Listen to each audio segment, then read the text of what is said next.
আমরা তো জানি জন্মদিন উদযাপন করা জায়েজ নেই, কিন্তু আমরা দেখলাম বন্যা দুর্গত ক্যাম্পে শিশুর জন্ম উপলক্ষে আসন্না ফাউন্ডেশন ভালো খাবারের আয়োজন করেছে। এটা কিভাবে জায়েজ হতে পারে? শনিবার আর বুধবার নাকি নখ কাটা যায় না, এটা কি সত্য? ঘুমানোর জায়গায় নামাজ পড়লে নামাজ হবে কিনা? ভাদ্র মাসে মেয়ে বিয়ে দিলে অমঙ্গল হয় বলে গ্রামাঞ্চলে শোনা যায়, এটা কি সঠিক? আমাদের এলাকায় কিছু মানুষ বলে কবরে মাটি দিলে তিনি 3 মুষ্টি দিতে হবে, এর কম দেওয়া যাবে না, এটা কি ঠিক? 4 রাকাত নামাজ ভুলে 3 রাকাত পড়ে সালাম ফিরিয়ে ফেললে করণীয় কি? কোনো মহিলা অন্তঃসত্ত্বা থাকা অবস্থায় তার কোনো আত্মীয় মারা গেলে তাকে দেখতে দেওয়া হয় না, এতে নাকি মৃত ব্যক্তির কষ্ট হয়। আসলে কি অন্তঃসত্ত্বা অবস্থায় মৃত ব্যক্তিকে দেখার পরে নিষেধাজ্ঞা আছে? জোহরের সুন্নতের 3য় রাকাতে থাকা অবস্থায় জামাত শুরু হয়ে গেলে করণীয় কি? চলুন তাহলে আর বিলম্ব না করে আমরা প্রশ্নোত্তর আলোকিত প্রবেশ করি। আমাতুল্লাহ আফরোজ আপনি লিখেছেন, শনিবার আর বুধবার নাকি নখ কাটা যায় না, এটা কি সত্য? নখ কাটার নির্দিষ্ট কোনো দিনক্ষণ নাই যে এই সময় নখ কাটতে হবে বা এই সময় নখ কাটা যাবে না। সারা সপ্তাহের যে কোনো সময় যে কোনো দিন রাতে দিনে আপনি নখ কাটতে পারবেন। শুক্রবার নখ কাটাকে কেউ কেউ মুস্তাহাব বলেছেন, কোন সালাফের আমল রয়েছে। এর বাইরে আসলে এটাকে সুন্নাহ বা ওই দিনই কাটতে হবে এমন কোনো বাধ্যবাধকতা নেই, আর নিষেধাজ্ঞা তো কোনো দিনের জন্যই নাই। বিদায় শনিবার বুধবারে নখ কাটা যাবে না মর্মে কথা যদি কেউ বলে থাকেন, সেটি নিছকই কুসংস্কার এবং দলিলবিহীন একটি কথা। এমনি আমজাদ হোসেন আপনি লিখেছেন, ঘুমানোর জায়গায় নামাজ পড়লে নামাজ হবে কিনা? যে জায়গাটা আপনি ঘুমিয়ে থাকেন বা শুয়ে থাকেন বা যেটা আপনার শোবার ঘর, শোয়ার জায়গা, সেখানে নামাজ পড়েছেন, যদি পবিত্র হয়, পাক হয়, নামাজ হয়ে যাবে, কোনো অসুবিধা নেই। তবে নামাজের যাতে মনোযোগ থাকে সেরকম জায়গা থাকা উচিত। ধরুন সেখানে ঘুমানোর জায়গা, সেখানে হয়তো কালারফুল নানা বিছানা টিছানা আছে, সেটা আপনার মনোযোগ নষ্ট হতে পারে। এরকম হলে সেখানে বিছানা বিছিয়ে নেবেন, জানামাজ বিছিয়ে নেবেন বা এমন কিছু বিছিয়ে নেবেন যে আপনার মনোযোগকে নষ্ট না করে। এমডি মুস্তাফিজুর রহমান লিখেছেন, তেলাওয়াতের সেজদার বিধান কি? যদি সেজদা না করা হয় তাহলে কি গুনাহ হবে? ভাই মুস্তাফিজুর রহমান, তেলাওয়াতের সেজদা দেওয়া ওয়াজিব। আপনি কোরআন কারীমের সেজদার যে আয়াতগুলোতে সেজদা বিষয়ক নির্দেশনা রয়েছে এবং তার পাশে সেজদা লেখা আছে, এগুলো তেলাওয়াত করলে আপনাকে সেজদা দিতে হবে।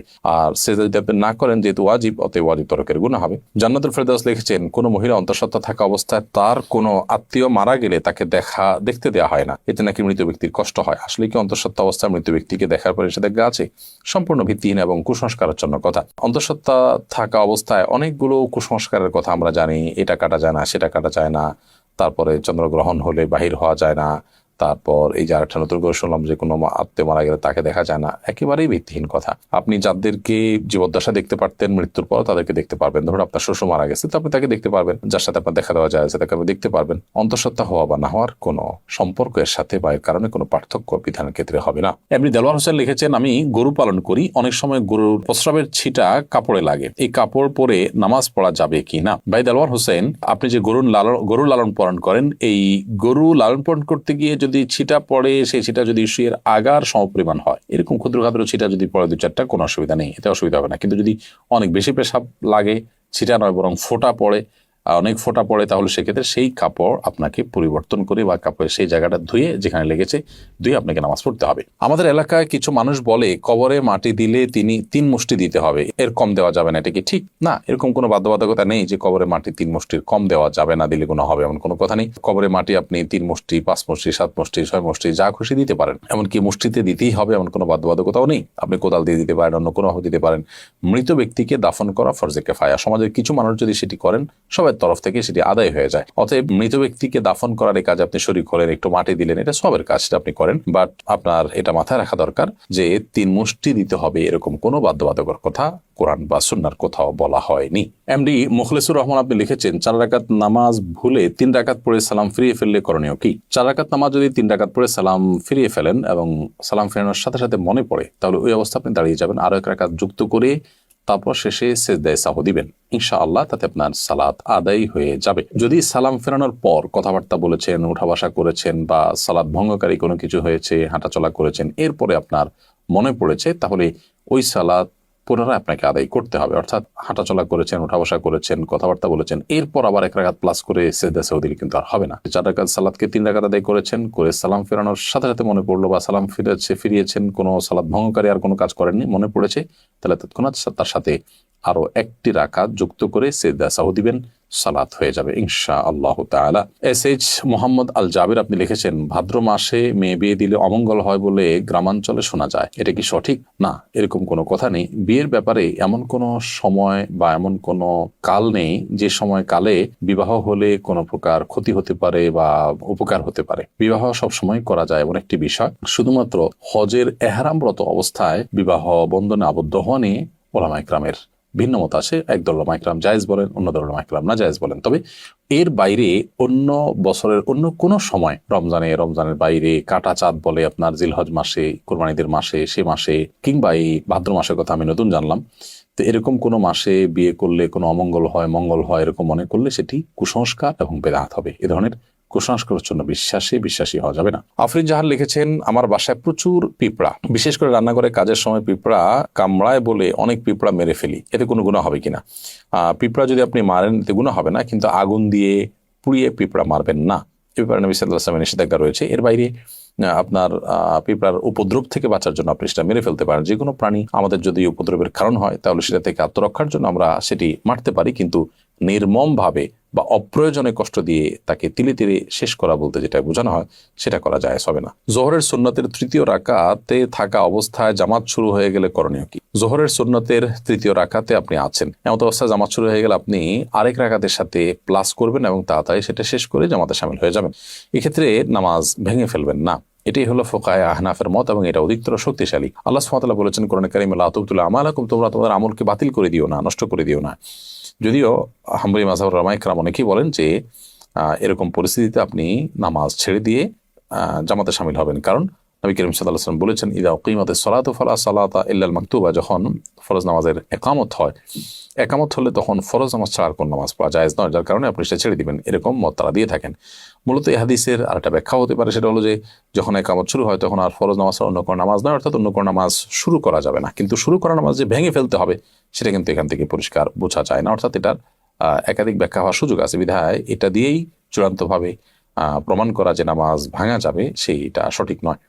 হাসানুল সিয়াম আপনি লিখেছেন, শুনেছি কেউ নেশাগ্রস্ত হলে 40 দিন ইবাদত কবুল হয় না। এখন প্রশ্ন হলো, কেউ নেশা করার পর 40 দিন না হওয়ার আগেই যদি তার ভুল বুঝতে পারে এবং তওবা করে ফিরে আসতে চায়, তবে কি সে ইবাদত করতে পারবে? প্রথম কথা হলো, ইবাদত তো করতেই হবে তাকে। পারবে মানে কি? ইবাদত করতে শুধু পারবে না, ইবাদত করাটা তার জন্য আবশ্যক। 40 দিন ইবাদত কবুল হবে না এই ভেবে তিনি যদি 40 দিন নামাজ পড়া বাদ দিয়ে রাখেন তাহলে তো ডাবল গুনাহ হবে তার। কবুল না হওয়ার দুইটা অর্থ আছে, একটা অর্থ হলো যে বিশুদ্ধই হবে না, আরেকটা হলো যে ইবাদত করেছেন সেটা কাগজে কলমে বিশুদ্ধ হয়েছে, বাট আল্লাহ তাআলার কাছে সেটা অ্যাকসেপ্টেবল হবে না। তো এখানে নেশাগ্রস্ত হলে 40 দিন ইবাদত কবুল হবে না মানে দ্বিতীয়টা উদ্দেশ্য, অর্থাৎ আপনি সঠিকভাবে যথাযথভাবে করে থাকলে আপনার নামাজ হয়ে গেছে, বাট আল্লাহর কাছে সেটা কাউন্টেবল হবে না, অ্যাকসেপ্টেবল হবে না। এখন প্রশ্ন উঠতে পারে, আল্লাহর কাছে অ্যাকসেপ্টেবল না হলে করে লাভ কি? উত্তর হবে যে আপনি করে দায়মুক্ত হলেন, অন্তত আপনাকে আল্লাহ নির্দেশ করেছেন, নির্দেশ পালন করেছেন, সে কাজটা অন্তত হয়েছে। আল্লাহ কবুল কি করলেন না সেটা তো আরেকটা বিষয়। তো এই জন্য এরকম পরিস্থিতিতে নামাজ বা অন্যান্য ইবাদতগুলো আমাদের ঠিক অব্যাহত রাখতে হবে। আমরা তো জানি জন্মদিন উদযাপন করা জায়েজ নেই, কিন্তু আমরা দেখলাম বন্যা দুর্গত ক্যাম্পে শিশুর জন্ম উপলক্ষে আসন্না ফাউন্ডেশন ভালো খাবারের আয়োজন করেছে। এটা কিভাবে জায়েজ হতে পারে? দেখুন, প্রথম কথা হলো যে শিশুর জন্মের দিনটি, যে দিনে সে জন্মগ্রহণ করেছে, এই দিনটিতে বাবা মা, আত্মীয় স্বজন সবাই আনন্দিত, এবং সেই দিনে আনন্দিত হয়ে তারা যদি ভালো খাবার খান, মিষ্টি কিনেন, এটা নাজায়েজ পৃথিবীতে কেউ কোনোদিনই বলেনি। শিশুর জন্মের দিনে ভালো খাবার ব্যবস্থা করা আর প্রতি বছর জন্মদিন উদযাপন করা, কেক, মোমবাতি সহ, যেগুলোর প্রত্যেকটার আলাদা আলাদা ধর্মীয় ব্যাখ্যা আছে। কেক কেন ব্যবহার হয় জন্মদিনে, অন্য কোনো কিছু থাকতে কেক কেন, মোমবাতি কেন জ্বালানো হয়, এগুলো নিয়ে আপনি যদি একটু সোশ্যাল মিডিয়াতে অথবা আপনি গুগলে যদি সার্চ করেন তাহলে দেখতে পারবেন যে এর পেছনের রহস্যগুলো কি। অতএব ওই জিনিসগুলো একটা, আর জন্ম হয়েছে শিশুর, সে উপলক্ষে ওই দিনে মিষ্টি খেলেন, ভালো রান্না করলেন, যে কোনো আনন্দের ঘটনাকে কেন্দ্র করেই তো আমরা ভালো কিছু খাই, সেটাকে পৃথিবীর কোনো আলেম মানে নাজায়েজ বলেননি। দুটিকে যদি আমরা গুলিয়ে ফেলি তাহলে তো ভুল হবে, এবং সেই সাথে এটাকে কেউ ইবাদত শরিয়ার কাজও মনে করছে না। দুইটা জিনিস এখানে। জন্ম দিবস উদযাপন যেটি বছর বছর হয়ে থাকে, সেখানে যে সমস্ত আইটেমের প্রয়োজন হয় সেগুলো অগ্নিপূজকদের বিভিন্ন বিশ্বাস থেকে এসেছে, তাদের কৃষ্টি বা কালচার। আর যে কোনো আনন্দের বা যে কোনো সুখের কোনো ঘটনা আসলে তখন খুশি হয়ে নিজেরা ভালো কিছু খাওয়া বা খাওয়ানো, সেটাকে পৃথিবীতে কেউ নাজায়েজ বলেনি, এবং দুটি কখনো এক জিনিস নয়। এই পার্থক্যটা আমাদের করতে হবে। আমরা অনেক সময় এই বিষয়গুলোকে গুলিয়ে ফেলি। অ্যাক্সিডেন্টের কারণে আমার পায়ে প্লাস্টার লাগানো হয়েছে, এটা ভেজানো যাবে না, এমত অবস্থায় গোসল ফরজ হলে কি করব? অ্যাক্সিডেন্টের কারণে আপনার পায়ে যে প্লাস্টার লাগানো হয়েছে, পায়ে বা হাতে, সেই প্লাস্টার যদি ভেজানো না যায় পানিতে, তাহলে ওখানে প্লাস্টিক দিয়ে বিভিন্নভাবে পেঁচিয়ে তারপর আপনি গোসল করবেন। আর যদি সেখানে প্লাস্টিক দিয়ে পেঁচিয়ে গোসল করলেও পানি লেগে যাওয়ার আশঙ্কা থাকে, তাহলে কোনোভাবে কোনো কিছুতে রেখে উঁচুতে কোনোটা মোড়াতে বা কিছুতে রেখে এরপর আপনি আলতো করে পানি দিয়ে বাকি শরীর ধুবেন এবং সেই ব্যান্ডেজের জায়গাটা বা প্লাস্টারের জায়গাটা ভিজা হাত দিয়ে উপর দিয়ে আপনি মুছে নেবেন। ব্যাস, তাতে ইনশাআল্লাহ আপনার গোসল হয়ে যাবে। একইভাবে আপনি উযুও করবেন।